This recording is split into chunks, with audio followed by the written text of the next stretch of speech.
직장인들이 작은 돈을 가지고 1,000만 원 미만을 가지고도 임대업을 통해서 쉐어하우스라는 걸 통해서 내가 한번 시행해 볼 수 있는 업이기 때문에 누구나 다 도전해 볼 수 있다. 요즘에 직장인들 또는 MZ세대 사이에 투자하시는 분들이 돈이 많지 않아서 굉장히 고민하는 현 시점에서 임대인 잘 협의해서 하는 방법들, 예를 들어서 전대차만 가능하다고 하면 직장을 다니는 사람으로서 이만한 안정적으로 나오는 수입이 없다라는 거를 오늘 좀 공부시켜 줄까 합니다. 요즘에 코리빙하우스 33M2 이미 부동산적으로 임대업을 지금 하고 계시는 분들도 있고, 근데 이제 이게 몇십만 원을 벌어보겠다고 딱 시작은 했는데 주인하고 잘 협의가 안 돼서 전대차 가능한지 이런 거 체크 안 하고 그냥 얻어서 인테리어 같은 거 잘 해놓고 예쁘게 꾸며놨는데 나중에 이제 원상복구를 해야 될 경우도 생기고 그렇거든요. 이게 저희 때는 한 10여 년 전에는 뭐가 유행했냐면 소호텔이라고 해서 지금은 뭐 홍콩이나 방콕 이런 데서 많이 유행을 하고 있어요. 우리나라도 이렇게 한참 빌딩들이 막 지어지고 할 때 그 빌딩이 다 채워지지 않으니까 그 빌딩을 조그맣게 사람들이 숙박을 할 수 있도록 만들고 화장실이나 목욕탕 이런 것을 복도로 바깥으로 빼서 모두 공용으로 활용할 수 있도록 해서 보증금 조금 받고 임대료를 한 30만 원에서 50만 원 이렇게 받던 시절이 있었어요. 그게 이렇게 시대가 흐르면서 33M 방식이라든가 코리빙 하우스라든가 이런 것들을 앱을 개발해가지고 우리가 그런 플랫폼을 통해서 여러분들이 쉽게 아는 에어비앤비처럼 똑같이 임대사업을 할 수 있는 거거든요. 근데 이제 워낙 에어비앤비가 오피스텔을 하거나 원룸을 했을 때 불법적인 요소가 많고 또 전대차나 이런 것들이 용이하지 않다 보니까 사람들이 바꿔서 이제 하고 있는 하나의 임대업이에요. 근데 요즘에 보니까 또 이 33M2를 가르치는 학원들이 선생님들이 수업료를 너무 비싸게 받더라고요. 500만 원도 받고 1,000만 원도 받고. 그런데 이게 단기 임대잖아요. 보증금 최대한 적게 받고 임대료를 받는 건데 이런 컨텐츠 범람으로 인해서 너무 여러분들이 가볍게 생각하고 나도 할 수 있다라고 생각해서 쉽게 들어가다 보면 이제 실패하는 경우들이 종종 있어요. 저희처럼 한 15년 전 이때부터 어떤 경험이 있다고 하면 쉽게 접근할 수가 있는데 제일 중요한 건 꼭 전대차가 가능한지가 가장 첫 번째고요. 그리고 임대 계약을 하기 전에, 전대차를 하기 전에 중요한 게 인테리어 비용이 얼마가 들어갈지 여러분들이 그걸 먼저 뽑아보고 그 다음에 계약을 해야 되거든요. 주인하고 계약을 하는 것도. 근데 대부분 다 거꾸로 하세요.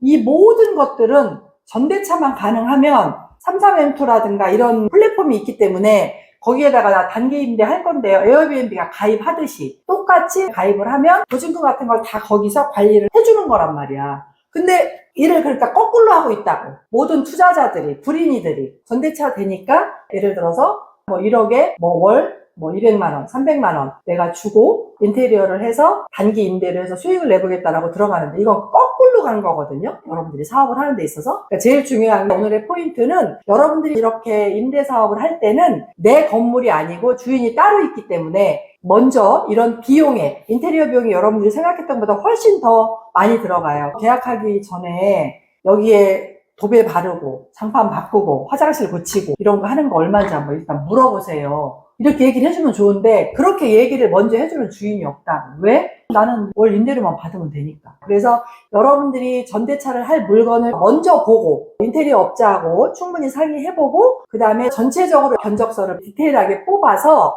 최소한 2-3명 정도 A, B, C 나눠서 가장 신뢰가 있고 여러분들이 수익을 내는데 인테리어 비용이 좀 덜 들어가야지 수익이 많이 나올 거 아니에요. 그러니까 이런 가성비를 따져보고 하셔야 되는데 저희 고객들 보니까 다 거꾸로 하고 있어요. 지금 반대로. 그러니까 누가 소개를 하니까 소개 비용 주고 먼저 가서 계약부터 쓰는 거예요. 만약에 1억짜리 방 20개다 그러면 그 20개에 대한 방에 이미 꽂혀서 20개를 내가 50만 원씩만 받으면 1,000만 원이네? 여기에 벌써 딱 꽂혀 있는 거예요. 그러니까 일을 거꾸로 진행하는 경우도 되게 많다라는 거예요. 계약서 먼저 쓰면 내가 딸려가야 되거든요. 그러니까 주인한테도 딸려가야 되고 인테리어 해주시는 사장님들한테도 내가 끌려가는 입장으로 가야 돼요. 그러려면 난 이미 계약을 해놨기 때문에 계약서를 포기할 수는 없잖아요. 큰돈이니까. 그러니까 여러분들이 이런 걸 하실 때는 반드시 임대 계약 전에 먼저 인테리어 비용을 뽑아서 어느 정도의 금액이 나오는지 500만 원인지 1000만 원인지 2000만 원인지 먼저 뽑아보는 게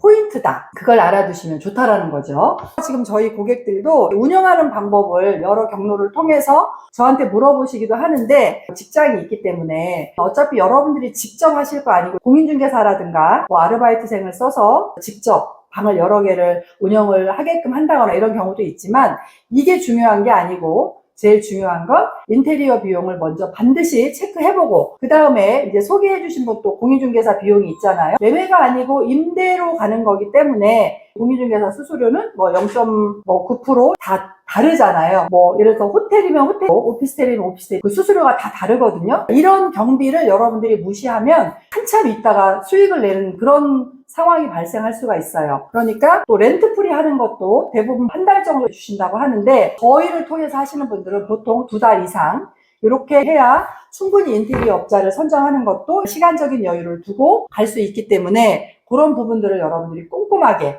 따져서 이런 33M2나 코리빙 하우스에 대한 임대 수입으로 제2의 그런 어떤 부동산 사업으로 이제 배우면서 내가 돈을 벌 수 있는 방법이잖아요. 그런 것들 여러분들이 한번 잘 생각을 해보고 모든 것들은 요새 그런 플랫폼을 통해서 판매를 하고 보증금이나 이런 것들도 그 플랫폼에서 다 관리를 해주거든요. 그러니까 여러분들이 두려워하지 말고 처음부터 너무 방 개수가 많은 거 이런 것들에 대한 욕심을 내지 말고 원투룸에 대한 방 2개 정도 이렇게 얻어서 3인이나 4인 들어올 정도 그러면 1인에서 4인 정도 쓸 수 있는 방을 먼저 여러분들이 시도를 해본 다음에 그런 돈은 굳이 몇 천만 원 갖지 않아도 몇 백만 원만 가져도 여러분들이 실행할 수 있거든요. 근데 그 몇 백만 원의 보증금 이런 게 중요한 게 아니고 인테리어 비용이 훨씬 더 많이 들어갈 수가 있으니까 지금 계속 제가 말씀드리는 계약하기 전에 이 인테리어 따져보지 않고 하신 분들은 아까 말씀드린 대로 끌려가야 되는 그런 상황이 계속 발생되기 때문에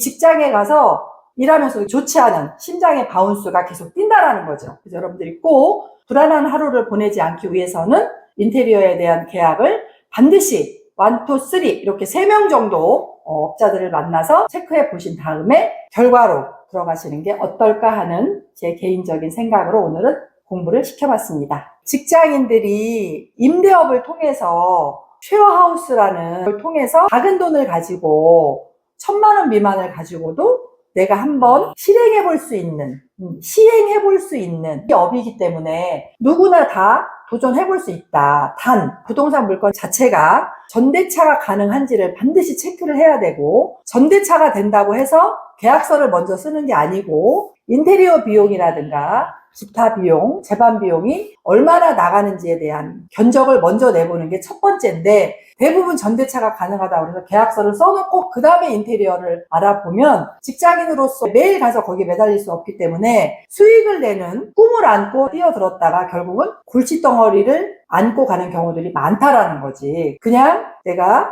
강의 들은 대로만 여러분들이 발을 들여놓으면 직장인으로서 바운스가 계속 뛰기 때문에 스트레스의 부동산업이 될 수 있다라는 얘기를 해주고 싶은 거지. 또 이거는 임대사업자 없이도 할 수 있는 일이거든? 알려주면 안 되는데. 이런 거 다 알려주려니까. 이거 다 돈인데, 이거 다 알려줘야 되잖아.